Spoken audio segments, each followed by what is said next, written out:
नमस्कार विद्यार्थी मित्रांनो, मी अरुण राऊत, संचालक आरबी कोचिंग क्लासेस जिंतूर। तर विद्यार्थी मित्र हो, इयत्ता 10वी च्या वर्गासाठी आपण ऑनलाइन बॅच घेऊन आलेला आहोत। या बॅच मध्ये आपण सायन्स पार्ट 2 तसेच पार्ट 1 सुद्धा चांगल्या पद्धतीने पाहणार आहोत। आता सध्या तरी आपण सायन्स पार्ट 2 चे व्हिडिओ लेक्चर्स जिंतूर मधील सुज्ञ आणि हुशार विद्यार्थ्यांसाठी सुरू केलेले आहेत। तर विद्यार्थी मित्र सर्वांना माहिती आहे की आज येणाऱ्या कॉम्पिटिटिव्ह परीक्षेमध्ये जसे की नीट असेल, सीईटी असेल, या परीक्षेमध्ये जर आपल्याला चांगल्या पद्धतीने मार्क्स पाहिजे असतील तर बायोलॉजी विषयावरती चांगल्या पद्धतीने आपली कमांड पाहिजे। तर या गोष्टीची चांगल्या पद्धतीने ओळख लक्षात घेता आणि याचं गांभीर्य लक्षात घेता 11वी 12वीला शिकवत असताना आपण 10वीच्या विद्यार्थ्यांना त्याच टर्म्स आणि त्याच गोष्टी एका विशेष आणि नीट सीईटीच्या दृष्टिकोनातून कशा सोप्या पद्धतीने समजावून सांगता येईल या अनुषंगाने ही बॅच आपण इथे आज चालू केली आहे। तर जास्त वेळ न घेता आपण सुरुवात करूया डायरेक्टली सेकंड चॅप्टर वरती, जो तुमचा life processing living organism part 1 जो अतिशय महत्त्वाचा आहे। यामधल्या बऱ्याचशा कॉन्सेप्ट 11वी 12वीच्या सिलेबस मध्ये पाहायला मिळतात। तर विद्यार्थी मित्र आपल्याला माहिती आहे की लाईफ, डायरेक्टली आपण थोडंसं टायटल बद्दल बोलूया, इंट्रोडक्टरी पार्ट घेऊया। तर आपल्याला माहिती आहे बेटा, ही जी काही लाईफ आहे प्रत्येक सजीवाला, आलं लक्षात, प्रत्येक सजीवाला जगण्यासाठी एनर्जी लागते। तर आज आपल्याला या चॅप्टर मध्ये पूर्ण होल चॅप्टर मध्ये काय शिकायचं आहे की आपल्याला माहिती आहे there are different type of animals are present in our surrounding environment. Each and every organism requires energy for their survival. So therefore आपल्याला माहिती आहे की जे काही लाईफ आहे या लाईफला वर्क करण्यासाठी एनर्जी लागते आणि आपल्याला माहिती आहे की ही जी एनर्जी आहे ही एनर्जी एटीपी च्या फॉर्म मध्ये असते। बर, जसं बाजारामध्ये जायचं असेल आपल्याला काही खरेदी करण्यासाठी तर पैसे लागतात, करन्सी लागते, अगदी त्याच पद्धतीनं शरीरामध्ये सुद्धा कुठली क्रिया, एखादी गोष्ट करायची असेल त्याच्यासाठी आपल्याला एनर्जी लागते। So energy is must. Our body synthesize energy to do any kind of works, metabolism असेल, बाकीचं कोणत्याही प्रकारच्या गोष्टी असतील त्याच्यासाठी आपल्याला एनर्जी लागतेच।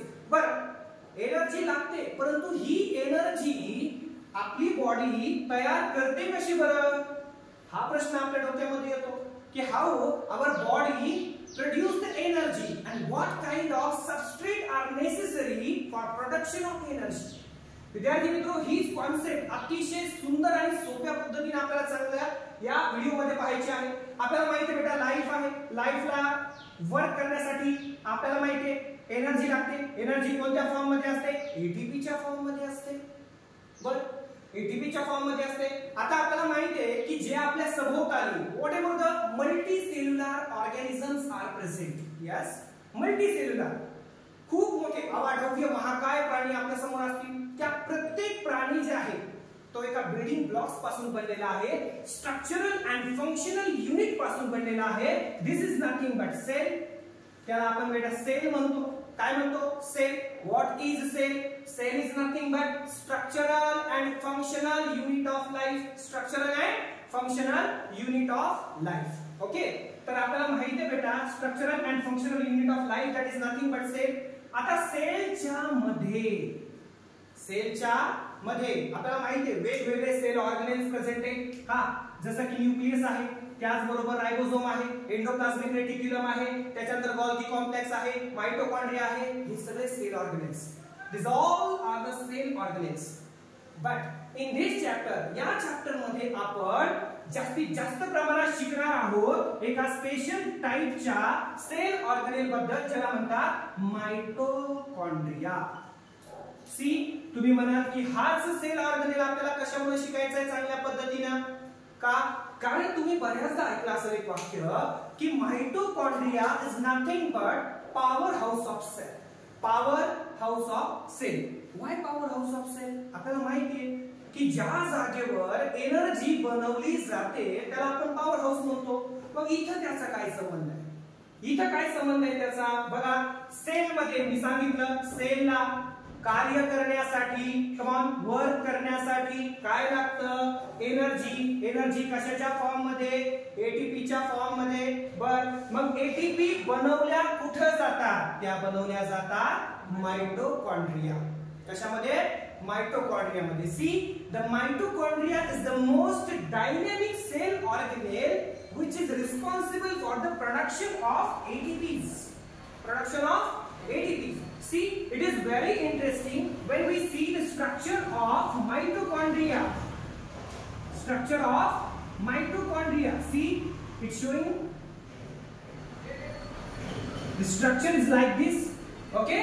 आणि आपल्याला माहिती आहे की कोणतीही प्रोसेस जर व्हायची असेल तर त्या प्रोसेस साठी आपल्याला माहिती आहे बेटा काही स्टेप्स लागतात. जसं की या चॅप्टर मध्ये आपण शिकणार आहोत की एनर्जीचं प्रोडक्शन होत आहे. सी, एनर्जीचं प्रोडक्शन होत आहे, एटीपी बनत आहे. कुठे बनत आहे? सेल मध्ये. सेल मध्ये एक्झॅक्ट कुठे? माइटोकॉन्ड्रिया मध्ये. मग माइटोकॉन्ड्रिया मध्ये एटीपी बनत आहे, एनर्जी बनत आहे. याच्या 3 स्टेप्स अत्यंत महत्त्वाच्या आहेत जी मी तुम्हाला समजून सांगणार आहे one by one.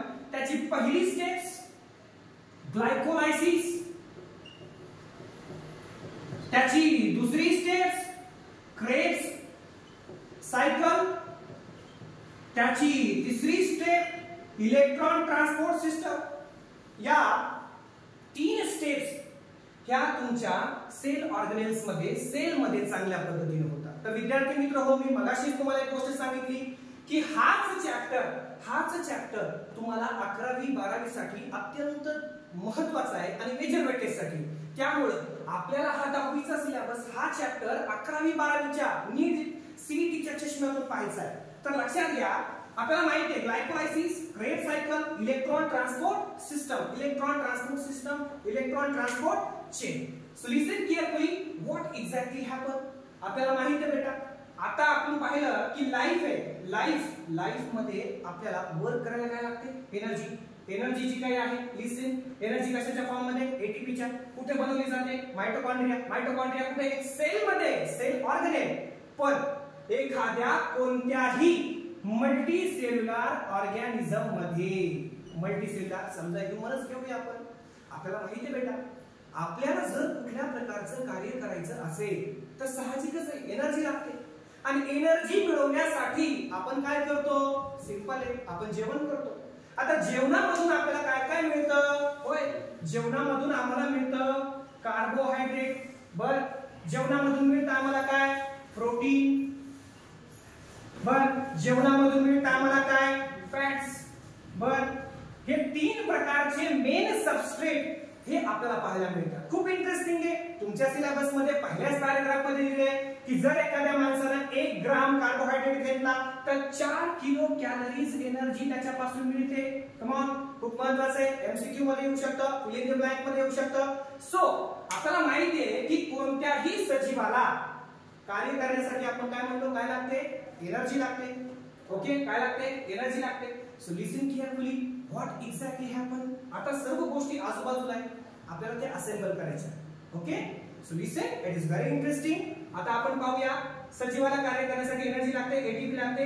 He process कुठे होते? माइटोकॉन्ड्रिया मध्ये होते. बरं, माइटोकॉन्ड्रिया मध्ये listen carefully one by one. Let us see what exactly happen inside the glycolysis. एखाद्या माणसाने फूड कंझ्युम केलं, फूड स्टफ कंझ्युम केलेला आहे, तर after consuming the food, that food may be present in the form of carbohydrate, that may be in the form of protein, that may be in the form of fat, but our body easily consume and first priority to the carbohydrate. We said it is very interesting. Carbohydrate. मग मी काय सांगितलं? 1 ग्राम carbohydrate जर समजा या व्यक्तीने consume केला, okay, 1 ग्राम. C, 1 ग्राम carbohydrate जर consume केला तर किती kilo calories? 4 kilo calories energy मिळणार. ओके, चला आता ग्लायकोलायसिस, क्रेब सायकल आणि इलेक्ट्रॉन ट्रान्सपोर्ट चेन या 3 प्रोसेस मधून तुमची एनर्जी प्रोडक्शनची प्रोसेस कंप्लीट होणार आहे. जसं आपल्याला माहिती आहे बेटा, डायरेक्टली आपल्याला गव्हाची पोळी जी काही ती डायरेक्टली मिळते का? नाही मिळत. त्याच्यासाठी शेतातून गहू आणतो, त्याच्यातून नंतर त्याला गिरणीतून दळून आणणं, त्याच्यानंतर भरपूर साऱ्या प्रोसेस, त्याचं कनेक्ट करणं, ह्या सर्व गोष्टी जशा पद्धतीने आहेत अगदी त्याच पद्धतीनं एटीपी बनवायची प्रोसेस आहे.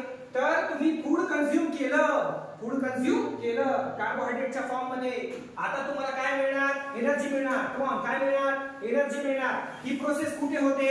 मायटोकॉन्ड्रियामध्ये. कुठे होते? मायटोकॉन्ड्रियामध्ये. किती स्टेप मध्ये? 3 स्टेप मध्ये. It is very interesting. आणि स्टेप सिक्वेन्शियली झाल्या पाहिजे. Okay. Glycolysis, Krebs cycle, electron transport system. See one by one what exactly happen. Okay.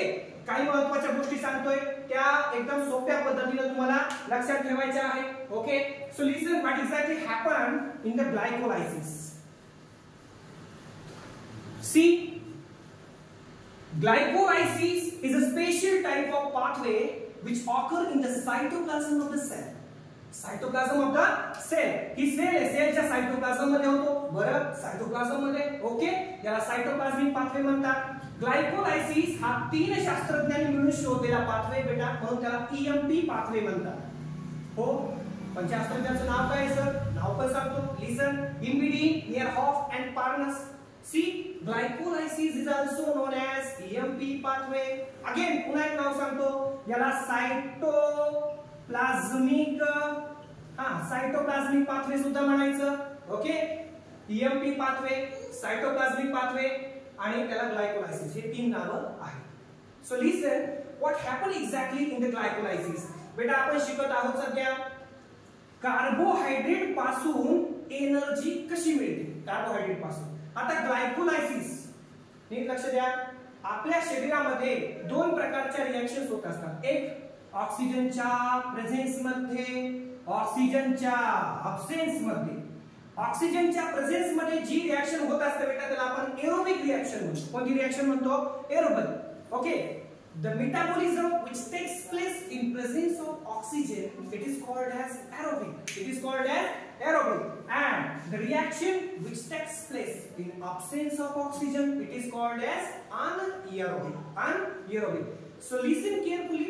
एक गोष्ट तुम्हाला अतिशय महत्त्वाची लक्षात ठेवायची आहे की ग्लायकोलायसिस हा पाथवे एक सायटोप्लाझम मध्ये होतो. 2 हा एरोबिकली पण होतो आणि अनएरोबिकली पण होतो. एरोबिकली एज वेल एज अनएरोबिकली. बरं, अजून ग्लायकोलायसिसचा पहिला सबस्ट्रेट तुम्हाला माहिती आहे बेटा, ग्लुकोज आहे. ग्लुकोज जो 6 कार्बन सोबत असतो. पण ग्लुकोजचं ब्रेकडाऊन होणार स्टेप वाइज मॅनरनं, जे तुम्हाला तेवढं डिटेल मध्ये दिलं नाही 11वी 12वीच्या लेवलचं. फक्त सांगतो की यामध्ये 10 स्टेप्स असतात बेटा, आणि 10व्या स्टेपला तुम्हाला पायरुव्हिक ऍसिड मिळतं. स्प्लिटिंग रिएक्शन यामध्ये होत असते. त्याच्यामुळे 6 ग्लुकोजचं कन्व्हर्जन तुमचं पायरुव्हिक ऍसिडचे 2 मॉलिक्यूल दाखवतात. 2 मॉलिक्यूल्स ऑफ द पायरुव्हिक ऍसिड. आणि यामध्ये वॉटर जे काही आहे, हायड्रेशन आपल्या इथं पाहायला मिळतं. ठीक आहे. त्याच बरोबर अजून जर पाहिलं आपण बेटा तर यामध्ये NaDH2 आपल्याला मिळतात. ही एक महत्त्वाची स्टेप आहे. NaDH2. आता एक NaDH2 म्हणजे किती एटीपी? 3 एटीपी. ओके. 3 एटीपी. तर 2 NaDH2 मिळतात आपल्याला. त्याचबरोबर 2 मॉलिक्यूल पायरुव्हिक ऍसिडचे. आणि याच्यात लक्षात काय काय ठेवायचं, तुमच्या 10वीच्या सिलेबस मध्ये दिलं ते एक ग्लायकोलायसिस, याला आपण EMP पाथवे म्हणतो. 2 सायटोप्लाझमिक पाथवे म्हणतो. का म्हणतो? कारण सायटोप्लाझम मध्ये होतो. 3 ही प्रोसेस जी आहे एरोबिकली आणि अनएरोबिकली दोन्ही पण होत असते. 4 ग्लुकोजचं ब्रेकडाऊन स्टेप वाइज मॅनरनं होतं. झालं. काय बनला? पायरुव्हिक ऍसिड. त्याच्यानंतर पुन्हा काय मिळलं? प्राप्ती काय झाली आपल्याला? NaDH2. 2 NaDH2 आपल्याला इथे मिळालेले आहे. त्याचबरोबर वॉटर मॉलिक्यूल. आणि एक NaDH2 ची व्हॅल्यू किती आहे? 3 एटीपी आहे. तर अशा पद्धतीनं तुमचा ग्लायकोलायसिस इथं संपतो, कंप्लीट होतो. सो लिसन, आता आपण या चॅप्टर मध्ये आतापर्यंत काय डिस्कस केलं त्याची समरी आपण पाहू. आपण बघितलं बेटा life processing in living organism. या चॅप्टर मध्ये आपण पाहिलं की कोणतीही लाईफ, या लाईफला वर्क करण्यासाठी एनर्जी लागते. And the production of energy it is a quite complex method. ही एक कॉम्प्लेक्स मेथड आहे. आपल्याला माहिती आहे की सेल कोणताही multicellular huge largest animal, that animal is made up of a structural and functional unit of life, that is nothing but cell. Again, the cell is having different type of cell organelle, and out of this a special type of cell organelle is known as mitochondria. Note down these all things. Mitochondria is also known as a powerhouse of cell. Why powerhouse of cell? Because here the most crucial method is occurring, that is nothing but production of energy. The production of energy process takes place. The process of energy takes place in 3 steps. Glycolysis, Krebs cycle,